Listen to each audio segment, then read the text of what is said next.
guys, welcome back to my channel. अनि आजको vlog हुन्छ हाम्रो आगोमा हामीले सेलरोटी बनाउन लागेको छौं अनि आगोमा सेलरोटी बनाउने अनि नेपाली काँक्रोको अचारसँग खाने सबै देखाउँछु है त। अनि अघि चाहिँ हामी ग्रोसरीजहरु लिन गएको थियौं अनि ग्रोसरीजहरु ल्याएर मैले कपडा चेन्ज गरिसके। अब देखाउँछु है त। अनि मलाई चाहिँ सेलरोटी खासै त्यस्तो वाउ चाहिँ लाग्दैन तर सरू दिदीलाई एकदमै मन पर्छ के स्पेशली त्यो बासी सेलरोटीलाई बिहान तताएर चियासँग खान चाहिँ एकदम मिठो लाग्छ। अनि होपफुल्ली त्यो सेलरोटी बचोस्। म चाहिँ एउटा भन्दा धेरै दुईटा चाहिँ खान सक्दिनँ, मलाई चाहिँ पुरी मन पर्छ। यो चाहिँ मेरो स्पेशल कर्नर हो के। दिस इज माई मम्मी बुवा and this is us.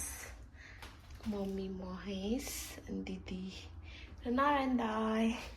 अनि हाम्रो चाहिँ यहाँ के रहेछ, हाम्रो चाहिँ दसैँको फोटो हो यो।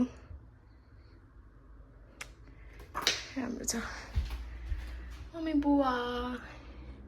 म सधैँ बिहान बिहान उठेर यही फोटो हेर्छु। आज चाहिँ हामीले फेरि आगोमा सेलरोटी बनाउन लाग्छौँ। बोलो बोलो बोलो। ल आजको सेफ चाहिँ सरू दिदी हो हाम्रो। सेलरोटीको सेल बोल्दैछ तर आज चाहिँ भाइब चाहिँ मलाई राम्रै बन्छ जस्तो फिलिङ छ।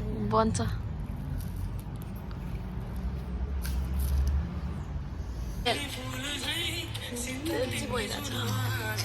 कस्तो फिल भइरहेको? खुसी हड्डी हाँस्यो होला नि।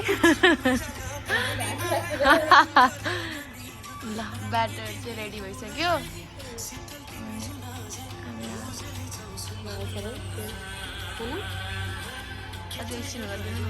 यहाँ देख्न सक्नुहुन्छ यस्तो राम्रो भएको छ सेलरोटी। एउटा सेलरोटीलाई $10 अर्डरको लागि सम्पर्क गर्नु होला। सरो केसीलाई सफ्ट भएको है त्यो सेलरोटी छामा त। ओ माई गॉड, यस्तो पिची गरेर भित्र जान्छ। दामी बच्छ नि। ल यस्तो भएपछि पो हाल्न नि मजा आउँछ। राम्रो छ। अब थाहा पाएँ नि त। अब सधैँ यस्तै हुन्छ। हामी फोर्टनाइट मैले त्यो चामलको पिठो हेर्दाखेरि मलाई यस्तो मजा आइसकेको थियो कि चामलको पिठो राम्रो छ भनेर। राम्रो रहेछ। ट्राई गरौँ त अब। सेलरोटी रेडी हुँदैछ।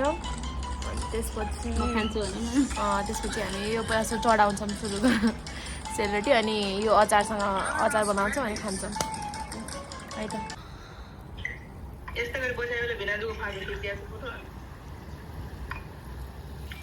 अब चाहिँ स्लोली गयो नि। फुल्यो फुल्यो फुल्यो।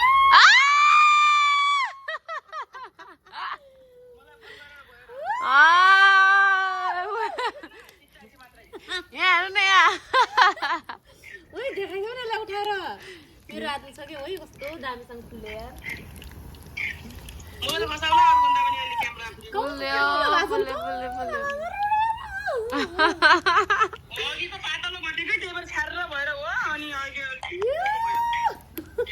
भयो यहाँ हाम्रो सुसाइडले ट्रेनिङ दिनुभयो।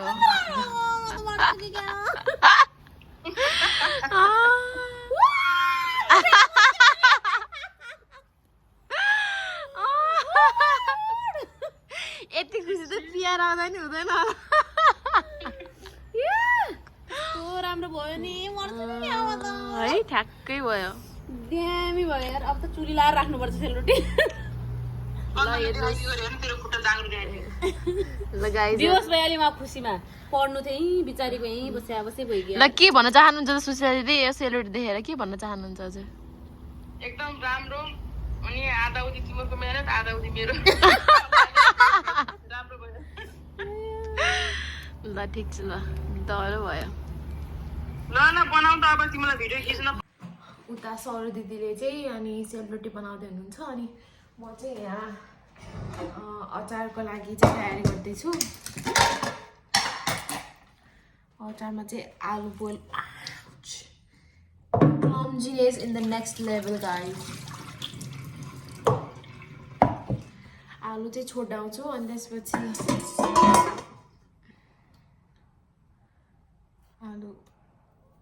छोडाएर काटकुट पारेर अनि सबै इन्ग्रिडियन्ट्सहरू चाहिँ हालिदिएर अनि मिक्स चाहिँ सर्दिँदै गर्नुहुन्छ चाहिँ यहाँ मैले आलु छोडाएर राखेँ काँक्रा काटेँ गाजर काटेँ अनि त्यसपछि यहाँ चाहिँ प्याज काट्दैछु अनि रातो प्याज इज भेरी भेरी एक्सपेन्सिभ त्यही भएर हामीले चाहिँ त्यो रातो प्याज चाहिँ मासुमा अनि चटपटेमा मात्र हाल्छौँ अरूमा चाहिँ अरू नर्मल सब्जी अचारहरूमा चाहिँ यही प्याज युज गरिरहेको छौँ हाम्रो घरको प्लान्ट योमा चाहिँ अब छिट्टै नै फुल फुल्छ होला यो चाहिँ फेक प्लान्टै हो तलको चाहिँ गिटार अनि यहाँ आउँछौँ हामी